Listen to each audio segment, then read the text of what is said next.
সবাইকে জয় যিশু। আজকে নতুন আবার একটা ভিডিও নিয়ে এসেছি। ভিডিওটা শুরু থেকে দেখতে থাকুন। আজকের কন্টেন্টটা হয়েছে, তিনি সমগ্র পৃথিবীতে রাজত্ব করবেন। তিনি বলতে কে, এখানে প্রভু যিশুর কথা বলা আছে যে সমগ্র পৃথিবীতে প্রভু একদিন রাজত্ব করবেন। তার মানে তার নাম হবে আশ্চর্যজনক শিক্ষক এবং শক্তিশালী ঈশ্বর ও শান্তির রাজা। মানে তার নাম হবে আশ্চর্যজনক শিক্ষক এবং শক্তিশালী ঈশ্বর। এই পৃথিবীতে মানে যিনি পুত্র তিনি পিতা এবং পবিত্রাত্মা তার হাতেই, এই তিন নিয়ে হয় এক বিশিষ্ট ব্যক্তি। তিনি হলেন ঈশ্বর। সেই ঈশ্বর যে পুত্র সেই ঈশ্বর, তাই বলছে তার নাম হবে আশ্চর্যজনক শিক্ষক, শক্তিশালী ঈশ্বর ও শান্তির রাজা। যিশুর জন্মে কয়েক বছর আগে যিশাইয়া নামে এক ব্যক্তি ছিলেন। ঈশ্বর যিশাইয়াকে বলেছিলেন যে যিশু সমগ্র পৃথিবীতে রক্ষা করবেন। যে যে মানে প্রভু যিশু পৃথিবীতে জন্ম নিয়ে আসবে, তিনি কিন্তু এই পৃথিবীতে মানুষকে রক্ষা করবেন। যিশাইয়া যিশু সম্পর্কে বলেছিলেন, আমরা একটি চমৎকার উপহার পেতে চলেছি, যিনি একটি বালক মানে শিশুরূপে জন্মগ্রহণ করছে। তিনি একদিন এই পুরো পৃথিবীতে রাজত্ব করবেন। তার নাম হবে আশ্চর্যজনক শিক্ষক, শক্তিশালী ঈশ্বর ও শান্তির রাজা।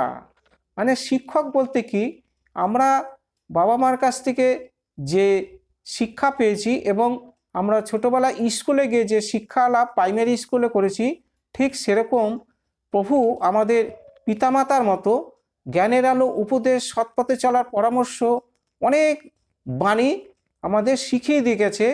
মানে আমাদের ভিতটাকে খুব গাঢ় পাকাপোক্ত করতে, যে আমাদের কত ঝড় বৃষ্টি তুফান মাথার উপর দিয়ে বয়ে যাক না কেন, আমাদের কিন্তু কেউ টলাতে পারবে না।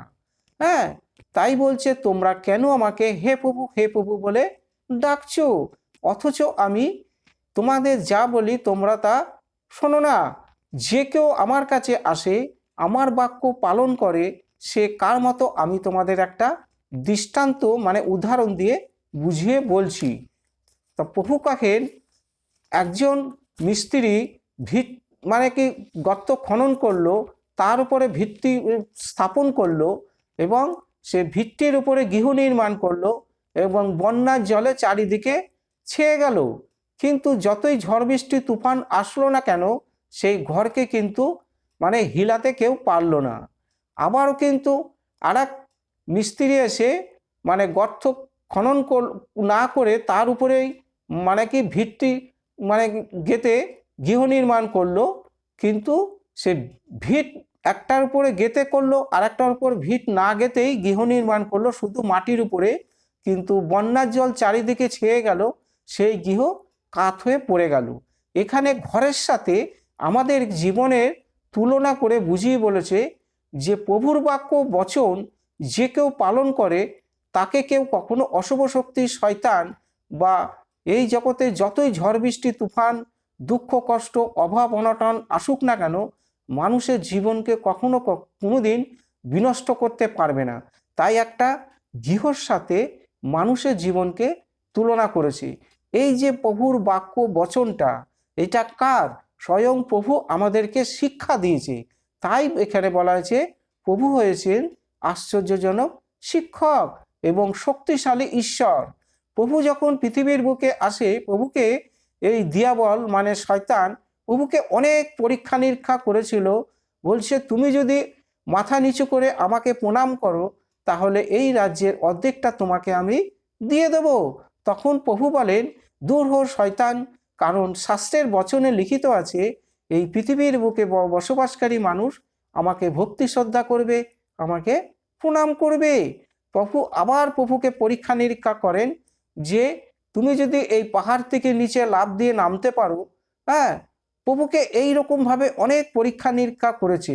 তা এই যে জ্ঞানের আলো, উপদেশ, সৎপথে চলার পরামর্শ, প্রভুর কাছ থেকে কিন্তু আমরা শিক্ষা লাভ করেছি। তাই প্রভু হলো আশ্চর্যজনক শিক্ষক ও শক্তিশালী ঈশ্বর। কারণ এই অশুভ শক্তি শয়তান কম ছিল না, প্রচুর প্রভুকে হেনস্থা করেছে, প্রভুর ওপরে পরীক্ষা নিরীক্ষা করেছে, কিন্তু প্রভুকে কখনো কোনোদিন কিন্তু হিলাতে পারেনি, মানে কাজ করতে পারেনি। তাই প্রভু হলো শক্তিশালী ঈশ্বর।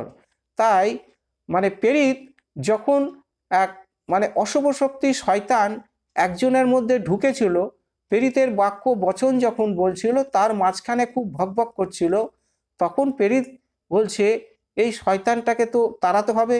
তখন আমি প্রভু যিশুর নামে আজ্ঞা করছি, এখনই তুই শয়তান ওর শরীর থেকে বেরিয়ে যা।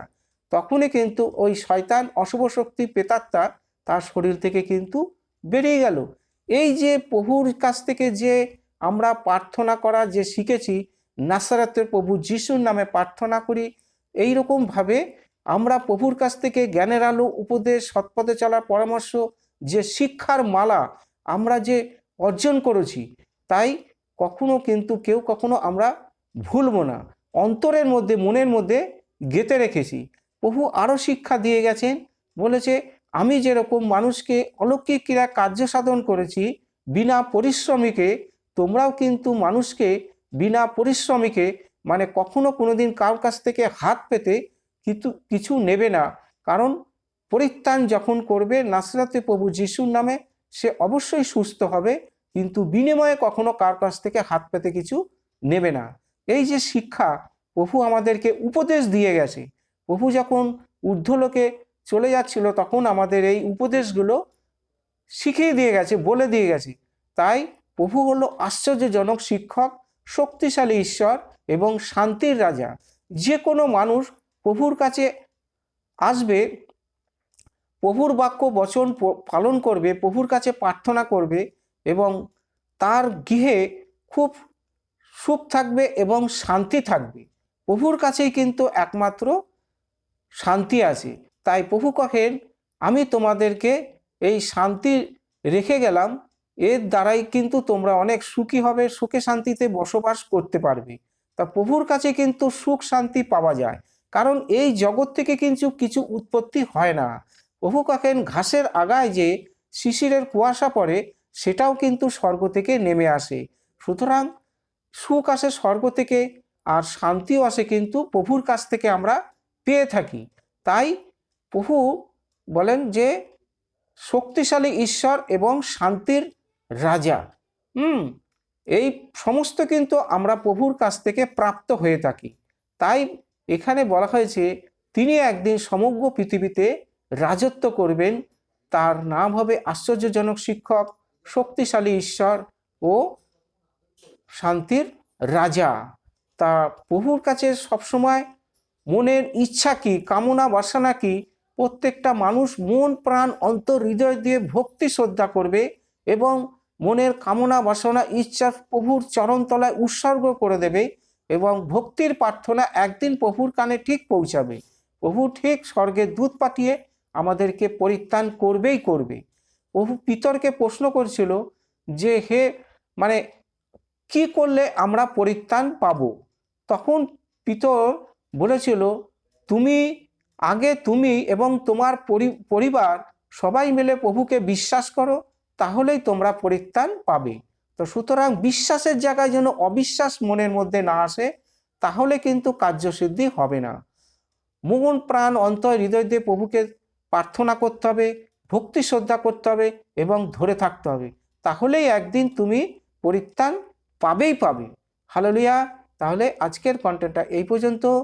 ভিডিওটা ভালো লাগলে একটা সাবস্ক্রাইব দেবেন, কারণ পরের ভিডিওগুলো সবার আগে আপনাদের কাছে পৌঁছাবে। প্রভুর কাছে প্রার্থনা করি আপনারা ভালো থাকুন, সুস্থ থাকুন, এইটাই মঙ্গল কামনা করি। সবাইকে জয় যিশু, আমেন।